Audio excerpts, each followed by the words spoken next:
Hello everyone, welcome back to Nadya's Days.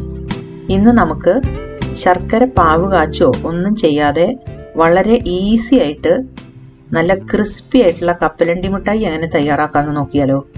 അപ്പോൾ അതിനായിട്ട് നമ്മളിവിടെ 2 കപ്പ് കപ്പലണ്ടി ഫ്രൈ ചെയ്തെടുത്തിട്ടുണ്ട്. ഇതിപ്പോൾ സ്റ്റൗവിലാണ് ഫ്രൈ ചെയ്തിട്ടുള്ളത്. മൈക്രോവേവിൽ ഫ്രൈ ചെയ്യുന്നതിൻ്റെ ഒരു ഷോർട്ട് വീഡിയോ ഞാൻ നേരത്തെ അപ്ലോഡ് ചെയ്തിട്ടുണ്ടായിരുന്നു. അതാവുമ്പോൾ എല്ലാം ഒരേപോലെ കിട്ടും. അപ്പോൾ മൈക്രോവേവ് ഉള്ളവർ അതൊന്ന് കണ്ടു നോക്കൂ കേട്ടോ. ഇപ്പോൾ ഇവിടെ കപ്പലണ്ടിയുടെ തോലെല്ലാം കളഞ്ഞെടുത്തിട്ടുണ്ട്. ഇനി ഇതൊരു പ്ലേറ്റിലേക്ക് ഇട്ട് നമുക്ക് ചെറുതായിട്ടൊന്ന് ക്രഷ് ചെയ്തെടുക്കാം. അപ്പോൾ ഇതുപോലെ ഒരു ഗ്ലാസ്സോ അങ്ങനെ എന്തെങ്കിലും വെച്ച് പതുക്കെ ഒന്ന് പൊടിച്ചെടുത്താൽ മതി.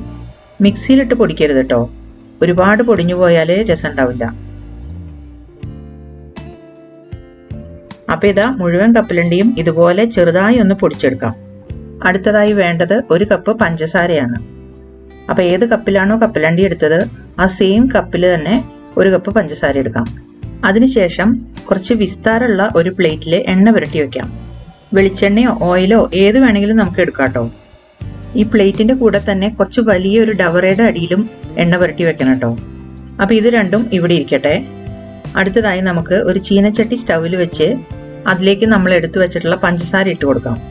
ആദ്യം ഹൈ ഫ്ലെയിമിൽ തന്നെ വെക്കാം, എന്നിട്ട് മെൽറ്റായി തുടങ്ങുമ്പോൾ മീഡിയത്തിലേക്ക് ആക്കണം. കുറച്ചുകൂടെ മെൽറ്റായി വരുമ്പോൾ ലോയിൽ വെച്ച് കൊടുക്കാം, അല്ലെങ്കിൽ മുഴുവൻ പഞ്ചസാരയും കാരമലൈസ് ചെയ്യാതെ വരും. ഇപ്പോഴും കുറച്ചുകൂടെ പഞ്ചസാര മെൽറ്റാവാതെ ഉണ്ട്. ഇപ്പോൾ ഇതാ കംപ്ലീറ്റ് ആയിട്ട് മെൽറ്റായി കഴിഞ്ഞു. ഈ സമയത്ത് നമ്മൾ എടുത്തു വെച്ചിട്ടുള്ള കപ്പലണ്ടി ഇതിലേക്ക് ചേർത്ത് കൊടുക്കാം. എന്നിട്ട് സ്റ്റൗ ഓഫ് ചെയ്യാം കേട്ടോ. ഇനി ഇത് പെട്ടെന്ന് തന്നെ ഇളക്കിയെടുക്കണം. നല്ലതുപോലെ കപ്പലണ്ടി ഈ കാരമലൈസ് ചെയ്ത പഞ്ചസാരയുമായിട്ട് മിക്സ് ചെയ്തെടുക്കാം. അതിനുശേഷം നമ്മൾ എണ്ണ പുരട്ടി റെഡിയാക്കി വെച്ചിട്ടുള്ള പ്ലേറ്റിലേക്ക് മാറ്റാം. എന്നിട്ട് ഇത് ആ എണ്ണ പുരട്ടി വെച്ചിട്ടുണ്ടായിരുന്ന ഡവറ വെച്ച് നന്നായി പ്രസ് ചെയ്ത് കൊടുത്ത് പരത്തിയെടുക്കാം. ഗ്ലാസ് വെച്ച് പ്രസ് ചെയ്യുന്നതിനേക്കാളും നല്ലത് ഇങ്ങനെ കുറച്ച് വലിയൊരു പാത്രം വെച്ച് പ്രസ് ചെയ്യുന്നതാണ് കേട്ടോ. അപ്പോൾ കുറച്ചും കൂടി നന്നായി സ്പ്രെഡായി വരും. അതുപോലെ തന്നെ മറ്റൊരു കാര്യം, നമ്മൾ എടുക്കുന്ന പ്ലേറ്റിന് വിസ്താരം കുറവാണെന്നുണ്ടെങ്കിൽ ഈ കപ്പലണ്ടി മിഠായിയുടെ ലെയറിന് തിക്നെസ് കൂടുതലാവും. അതുകൊണ്ടാണ് കുറച്ച് വിസ്താരമുള്ള പ്ലേറ്റ് എടുക്കാൻ പറഞ്ഞത്. ഇപ്പൊ ഇതാ നല്ല തിന്നായിട്ട് പ്രസ് ചെയ്തെടുത്തിട്ടുണ്ട്. ഇനി ഏകദേശം 2 മിനിറ്റ് സമയം കഴിയുമ്പോൾ നമുക്കിത് പതുക്കെ ഇതുപോലെ ഒന്ന് വരഞ്ഞു വെക്കാം. ഇപ്പൊ ഇത് ചൂടുണ്ട്, അതുപോലെ തന്നെ ഉറച്ചിട്ടുമില്ല. ഉറച്ചു കഴിഞ്ഞാൽ പിന്നെ നമുക്കിതൊന്നും ചെയ്യാൻ പറ്റില്ല. അതുകൊണ്ടാണ് ഇപ്പൊ തന്നെ വരഞ്ഞു വെക്കുന്നത്. അപ്പൊ ഇത് ഏത് സൈസിലാണോ നമുക്ക് കട്ട് ചെയ്തെടുക്കേണ്ടത് ആ വലുപ്പത്തിൽ ഈ സമയത്തൊന്ന് വരഞ്ഞു വെക്കണം. അങ്ങനെ ഇപ്പോൾ മുഴുവനും വരഞ്ഞെടുത്തിട്ടുണ്ട്. ഇനി ഇത് ഇവിടെ ഇരുന്ന് ചൂടാറട്ടെ.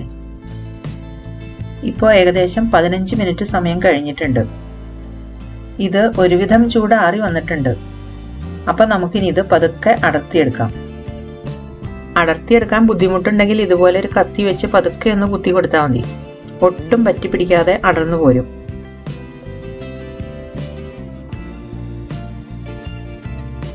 ഇപ്പം ഇതാ മുഴുവനും അടർത്തിയെടുത്തിട്ടുണ്ട്. ഇനി ആ വരഞ്ഞു വെച്ച മാർക്കിൽ കൂടെ നമുക്കിത് പൊട്ടിച്ചെടുക്കാം. അപ്പം നല്ല എളുപ്പമല്ലേ തയ്യാറാക്കാനായിട്ട്. ശർക്കരപ്പാവിൻ്റെ പാകം നോക്കേണ്ട ബുദ്ധിമുട്ടൊന്നുമില്ല. കുട്ടികൾ കപ്പലണ്ടി മിഠായി വേണമെന്ന് പറയുമ്പോൾ 5 മിനിറ്റിനുള്ളിൽ റെഡിയാക്കി കൊടുക്കാൻ പറ്റും. വീഡിയോ ഇഷ്ടപ്പെട്ടാൽ ലൈക്ക് ചെയ്യാനും ഷെയർ ചെയ്യാനും മറക്കല്ലേ കേട്ടോ. എല്ലാവരും ട്രൈ ചെയ്തിട്ട് അഭിപ്രായങ്ങളും നിർദ്ദേശങ്ങളും കമൻറ്റ് ചെയ്യണേ.